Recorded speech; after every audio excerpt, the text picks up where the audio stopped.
अरे महाराज जी आप क्या बता रहे हैं, 21वीं सदी है सब। कोई चोटी रखेगा, शिखा रखेगा, कोई तिलक लगाएगा। हाँ हाँ, ये नौजवान बच्चों को ना सिगरेट पीने में शर्म नहीं आती है, तिलक लगाने में शर्म आती है। शराब की दुकान में लाइन लगा के खड़े रहते हैं बोतल लेने के लिए, शराब की लाइन में लग करके शराब लेकर के पीने में इनको शर्म नहीं आती, पर तिलक लगाने में, शिखा रखने में, गीता पढ़ने में, मंदिर जाने में लज्जा आती है। यही तो हिंदुओं के पतन का कारण है, यहीं से हिंदुओं का पतन होगा। यदि आप हिंदू होकर भी अपनी संस्कृति को नहीं पहचानोगे, नहीं समझोगे, तो पतन होगा ना। गीता आप नहीं पढ़ोगे तो क्या पाकिस्तानी लोग पढ़ेंगे? अमेरिका तो पढ़ने लगा गीता, वहां की सबसे बड़ी यूनिवर्सिटी में गीता अनिवार्य कर दी गई है, और भारत में अभी तक बच्चे पोयम याद कर रहे हैं। भक्तों, सुखदेव भगवान कहते हैं जिसे जल्दी, जिसकी मृत्यु सिर पर है, परीक्षित आपको जल्दी मरना है ना, ध्यान रखो। आपको क्या क्या याद करना है वो जरा समझो। सुखदेव भगवान कहते हैं कि तस्मात् भारत सर्वात्मा भगवान ईश्वरो हरि श्रोतव्यः कीर्तितव्यश्च स्मर्तव्यश्चेच्छिता भयम्। क्या करना है? तस्मात् भारत सर्वात्मा, सबसे पहले अपनी थिंकिंग बदलनी है, अपनी सोच बदलनी है। सोच कैसी? सोच कैसे बदली जाए, मैं बदल के बताता हूं। ये क्या है मेरी माँ, बताओ? रुमाल।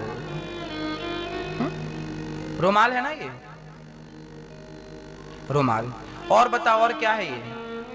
रुमाल नहीं है, कपड़ा। आप बोल रहे हैं ये रुमाल भी नहीं और कपड़ा भी नहीं है, अब बोलो। ये है केवल धागा। इसका एक एक धागा भी हम निकालने लगे हैं तो ना रुमाल रह जाएगा ना तो कपड़ा रह जाएगा। एक्चुअली ये धागा है, इसको हम क्या बोलते हैं? रुमाल। धागा को ही हम नाम रुमाल देते हैं, धागा को ही नाम हम कपड़ा देते हैं।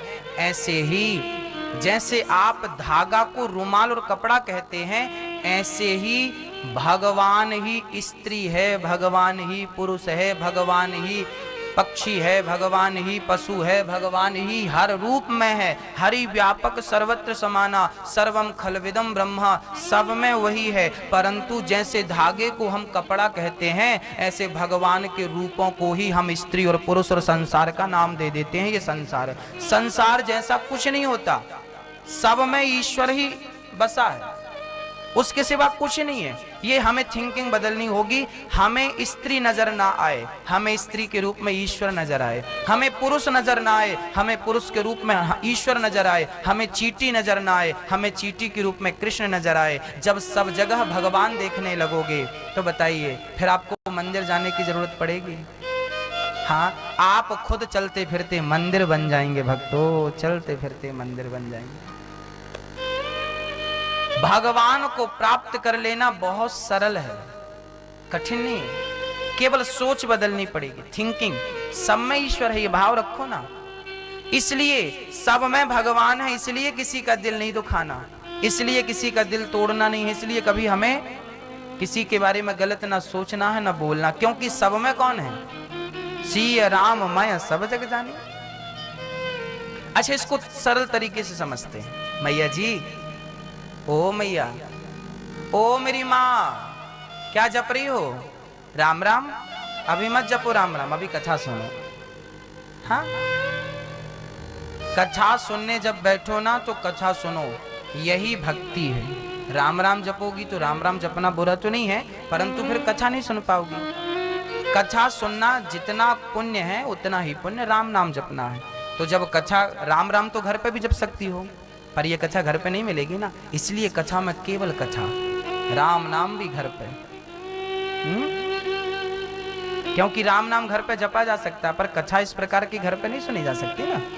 इसलिए कथा सुनिए, पता नहीं कौन सी बात आपके जीवन को परिवर्तित कर दे। इसलिए हाँ भक्तों, सुखदेव भगवान कहते हैं कि राजन हमें अपनी विचारधाराएं बदलनी पड़ेंगी। सब में ईश्वर है, सर्वम खलविदम ब्रह्म। जहां देखो ईश्वर के रूप में देखो। इसको सरल तरीके से समझाता हूं। मैया जी आप कौन हैं? बताइए आप कौन हैं?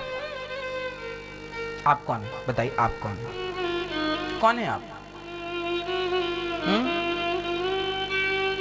आप कौन है? बताइए आप कौन है? अब हम कहें कि हम अनिरुद्धाचार्य हैं, आप तो यही कहेंगे ना कि मैं गीता हूं, मैं सीता हूं, मैं राम, मैं श्याम, मैं गोविंद, मैं मक्खन सिंह, ये वो मैं ये हूं, मैं वो हूं। पर सच्चाई ये नहीं है कि आप राम सिंह हो, कृष्ण सिंह हो, या गीता हो, या सीता हो, या रामबाई हो। आप ये कुछ नहीं हो। आप क्या हो? आप ओनली आत्मा हो। ओनली आत्मा हो। आत्मा निकल जाएगी तो क्या रामबाई रामबाई रह जाएगी? बोलो, रह जाएगी? जब हमारी आत्मा निकल जाती है तो लोग हमें उठाकर ले जाते हैं, तो लोग कहते हैं मिट्टी जा रही है। लोग ये थोड़ी कहते हैं रामबाई जा रही है, मक्खन सिंह जा रहे हैं। बोलो, नहीं ना। जब तक भीतर आत्मा है तब तक ही मैं अनिरुद्धाचार्य हूं। आत्मा निकलेगी मिट्टी बन जाऊंगा। लोग कहेंगे मिट्टी जा रही है, मिट्टी अर्थी जा रही है, चिता जल रही है। ये थोड़ी कहेंगे अनिरुद्धाचार्य जल रहे हैं। हाँ, ये कहा जाएगा चिता जल रही है। बस मेरी मां, ये आत्मा जब तक है तब तक ही सब कहानियां हैं, और ये आत्मा निकल गई तो सारी कहानियां उसी दिन खत्म। अब मुझे बस एक प्रश्न का उत्तर आप लोग से चाहिए कि ये जो आत्मा थी ये कौन था? ये आत्मा ही परमात्मा है। क्या है आत्मा? हेलो, राधे राधे। कैसे हो आप? आई होप सब अच्छे होंगे। अनिरुद्ध आचार्य जी की बातें आपको कैसी लगी आप कमेंट करके ज़रूर बताइएगा। और आप आगे ये राम कथा देखना चाहोगे तो प्लीज़ कमेंट करें और मतलब लाइक ज़रूर करें। Okay, bye bye. आपको कैसी लगी कमेंट करके ज़रूर बताइए।